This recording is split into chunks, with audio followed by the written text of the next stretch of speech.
Yang ketujuh, sifat baik itu ridho. Ridho atau menerima, senang. Ridho. Senang ketika datang waktu sholat, dengar suara azan, alhamdulillah senang kita. Kenapa? Karena kita bisa melaksanakan sholat. Datang waktu subuh senang kita, datang waktu asar senang, datang waktu maghrib senang. Alhamdulillah Allah masih panjangkan umur kita.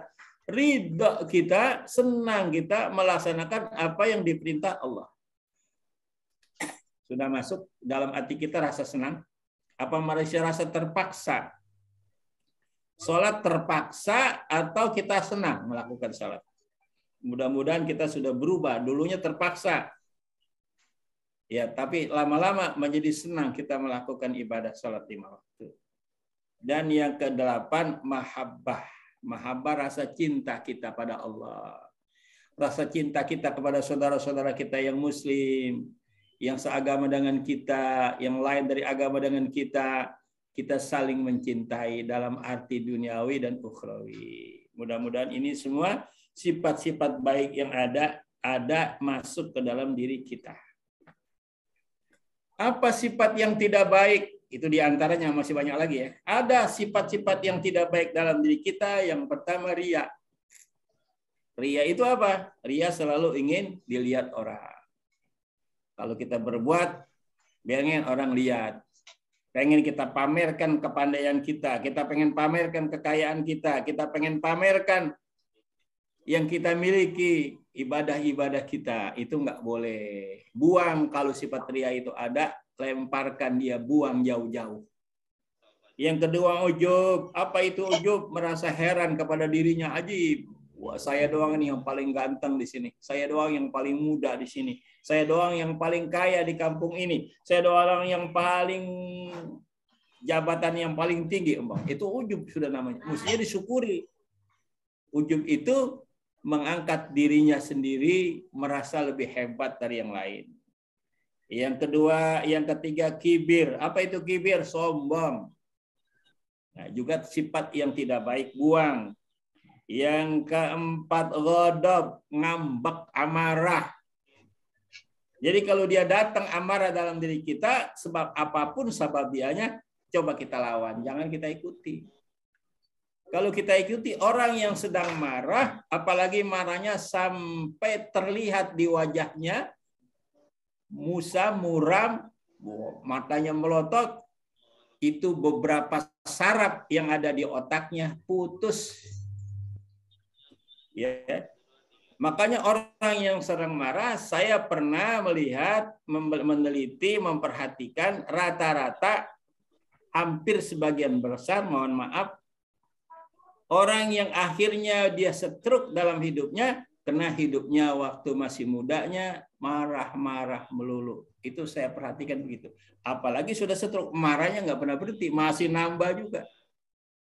Kata istrinya yang pernah saya tanyakan, apakah Bapak sudah nggak marah-marah? Masih Pak. Walaupun udah nggak bisa kemana-mana, marahnya masih banyak. Ya Allah. Jadi setiap satu kali marah, beberapa urat saraf kita yang ribuan itu putus dan tidak tersambung lagi. Kena hawa panasnya marah. Makanya oleh karena itu para jamaah sekalian, coba kita belajar sendiri masing-masing bagaimana supaya amarah kita itu jangan datang. Ketika didatangkan oleh orang lain kita tahan. Kata Nabi, kalau Anda sedang berdiri marah, duduk. Segera baca a'udzubillahi minasyaitonirrajim. A'udzubillahi minasyaitonirrajim. Qul a'udzu birabbin nas, malikin nas, ilahin nas. Baca qul a'udzu birabbil falaq. Kalau masih marah juga, masih emosi juga, tiduran. Berbaring. Masih emosi juga berbaring. Aduh, masih ya.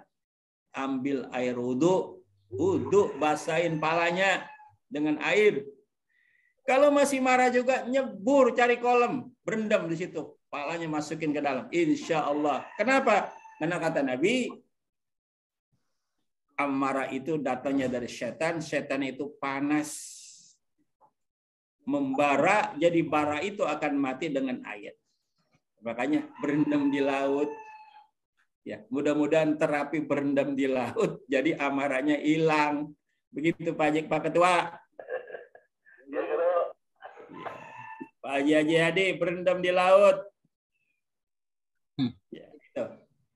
Ghadab. Jadi ghadab itu berbahaya, saudara. Sangat berbahaya buat kehidupan kita. Buat pribadi kita, akan merusak saraf-saraf kita. Buat pertemanan, buat saudara-saudara kita yang ada, menjadi kurang percaya sama kita. Jadi menjauh sama kita. Kenapa? Karena temperamen. Kata bahasa apa tuh? Temperamen, cepat marah.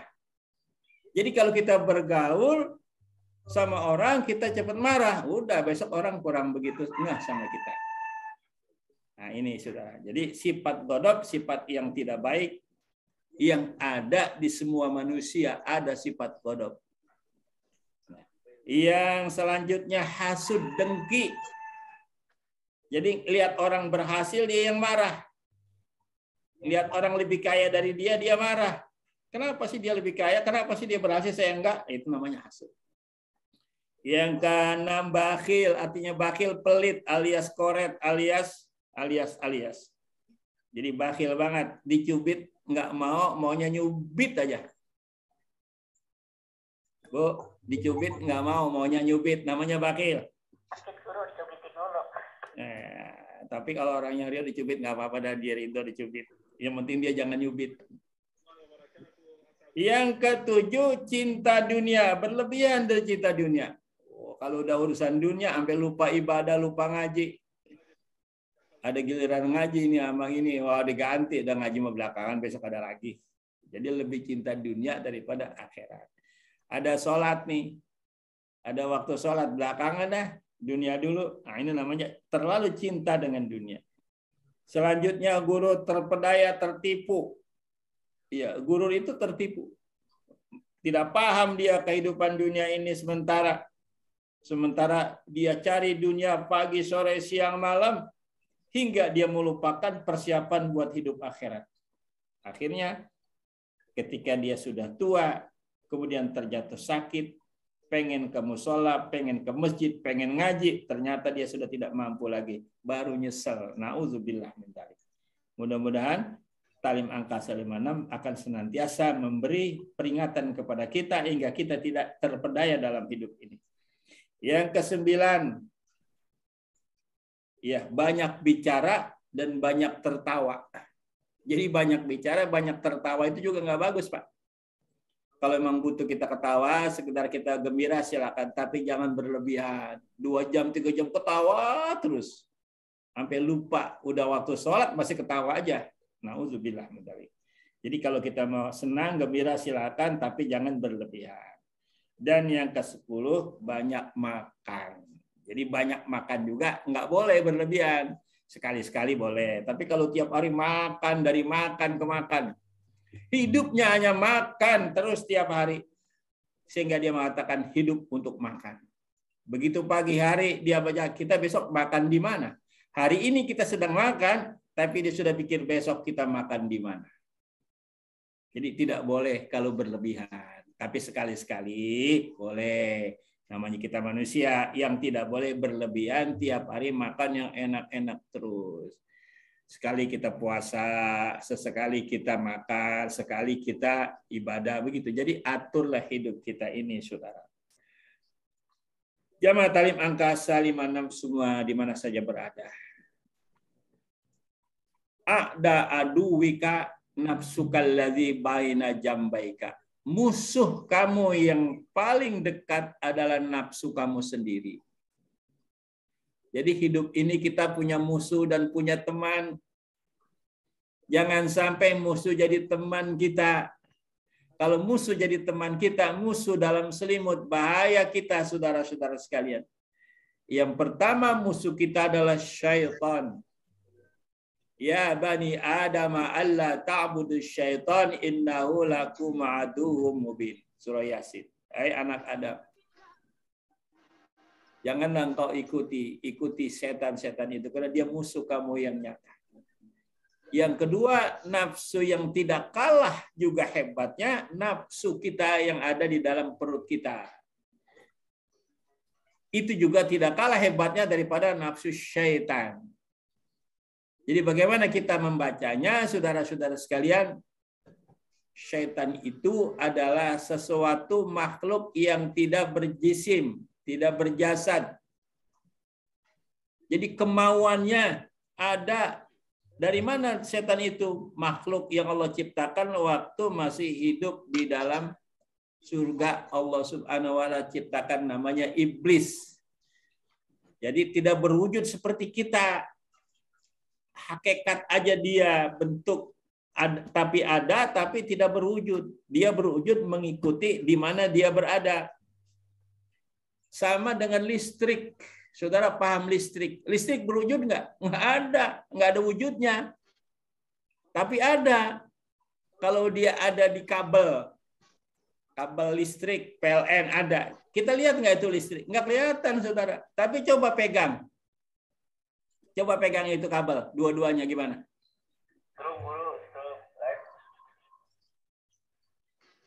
Nah, jadi setan iblis itu begitu. Di mana dia? Dia tidak berwujud sendiri. Dia harus masuk ke dalam diri manusia yang pemahamannya membantah sama Allah. Nggak mau ngaji, nggak mau sembahyang. Semua perintah Allah ditolak.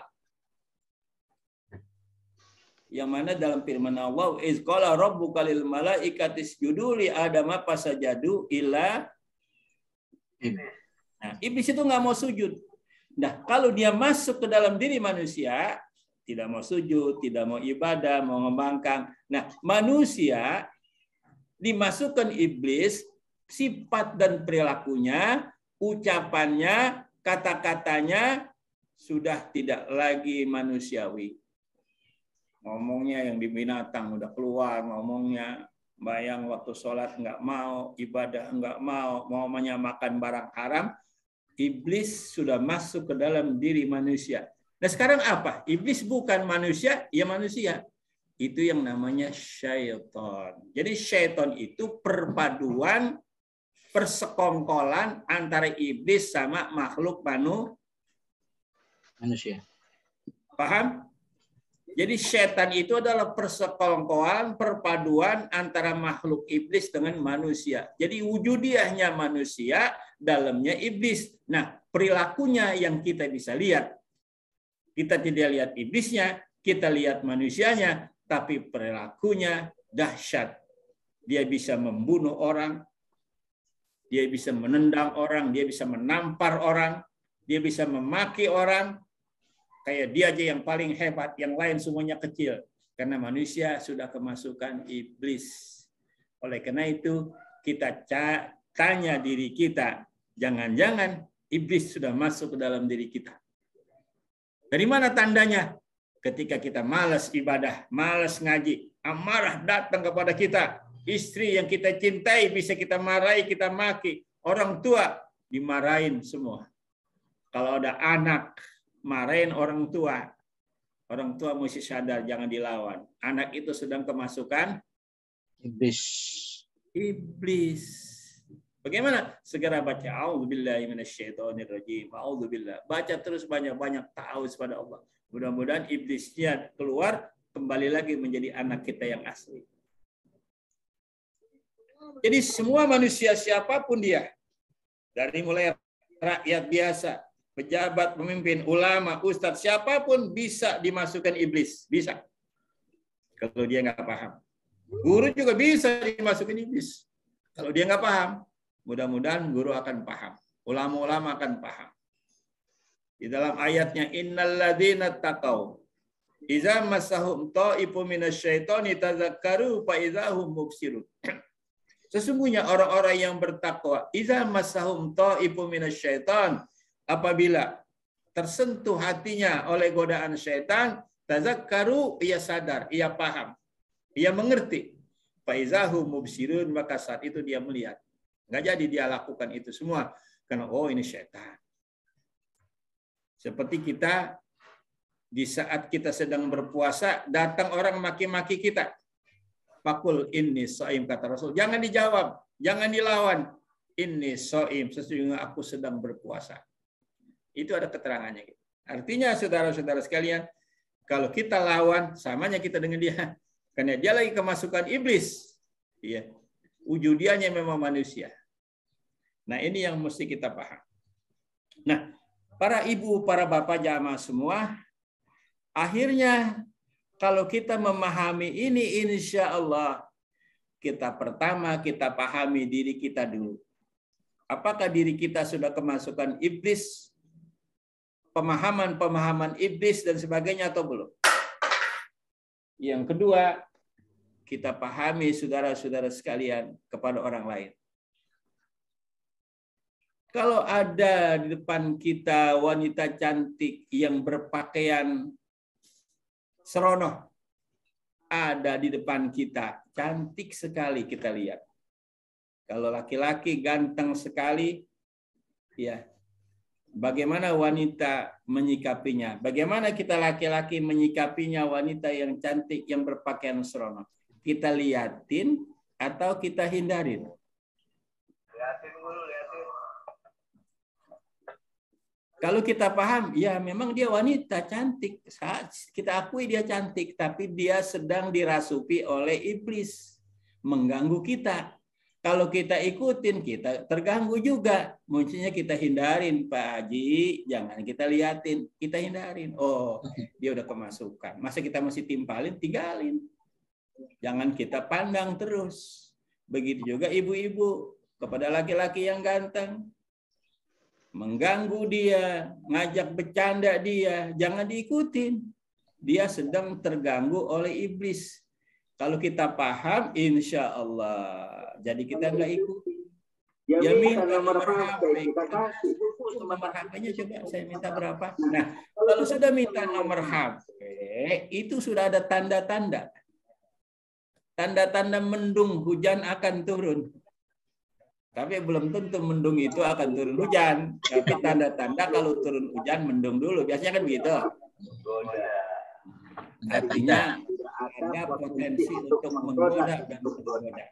Hati-hati ibu-ibu, hati-hati bapak-bapak. Nomor HP kita jangan dikasih siapa aja. Itu sifatnya pribadi. Sifatnya pribadi. Nah itu. Sekarang kita kenal. Siapa kita? Kenal nggak diri kita sendiri? Baru kita kenal orang lain. Siapa sih diri saya ini? Bakhil banget. Ngomong ngeluarin sedekah sedikit aja kagak mau, sayang aja. Siapa di diri kita? Oh saya kalau sholat males amat sih, siapa sih saya ini? Ya, kita mesti paham. Oh selalu kalau ini saya ini omongan saya kok kata orang kamu apa namanya sering nyakitin orang. Kalau kita diingetin begitu orang, coba omongan keren dikit ya. Kayaknya orang lain perasaan kita biasa-biasa ya, tapi nggak terasa kalau ucapan kita ini sering menyakitkan hati orang. Kita segera istighfar, astagfirullah. Dalilnya apa? Watawasau bil haqqi watawasau bis sabri. Jadi saling memberi nasihat, saling mengingatkan di antara kita. Kalau ada yang kita lihat sudah berlebihan. Nah ini. Jadi para jamaah sekalian, kalau saja kita masing-masing memahami siapa diri kita dan gangguan-gangguan datang kepada diri kita, baik yang sifatnya minal jinnati wan nas. Jadi minal jinnati maksudnya adalah iblis, wan nas adalah dari manusia. Kita mau sholat, datang tamu. Kita mau ngaji, datang tamu. Wujudiannya manusia, tapi iblis yang kirim ya melalui manusia supaya kita tidak jadi ngaji, tidak jadi sholat. Itu kita mesti paham bagaimana sikap kita. Terima tamu itu, ajak dia ke musola, ke masjid kalau kita mau sholat, gitu. Nah kadang-kadang kita sungkan, nggak boleh sungkan. Atau tunggu saja ya kalau dia nggak sholat, kalau dia bukan orang muslim, tunggu di rumah atau tunggu di warung, nanti saya mau sholat dulu. Jadi kita paham. Jadi kita paham apa yang datang kepada diri kita, baik yang langsung dapat terlihat dengan mata kepala kita, atau yang datang yang terlihat melalui hati kita masing-masing. Jadi saudara-saudaraku semua, sifat baik dan sifat buruk sudah saya sampaikan, mudah-mudahan sudah dicatat, tinggal kita selalu akur-akurin dalam diri kita. Kalau dibilang sifat sabar, kita sudah termasuk belum? Kalau sudah checklist, ya. Kalau belum, tandain. Di mana kita belum bersabarnya? Tanya dulu. Oh, saya belum sabarnya kalau sholat mainnya buru-buru aja. Tuh. Saya belum sabarnya rasanya kalau mau pergi marah-marah mulu. Sabarin. Jadi mari saudara-saudara, kita ingatkan diri kita masing-masing dengan apa yang saya sampaikan pada pagi hari ini. Cocokkan diri kita, yang baik itu baik, yang buruk itu buruk. Siapa yang bergerak yang tidak baik itu adalah iblis dan musuh. Dari musuh kita ada dua. Yang pertama iblis, yang kedua adalah nafsu yang ada di dalam diri kita. Ketika nafsu yang ada dalam diri kita mengajak kita, terasa sekali rasanya, tarik-tarik kita untuk melakukan suatu hal yang dilarang Allah, segera kita bertawuz pada Allah agar Allah beri kita kemampuan, kekuatan meninggalkan apa yang terlarang itu.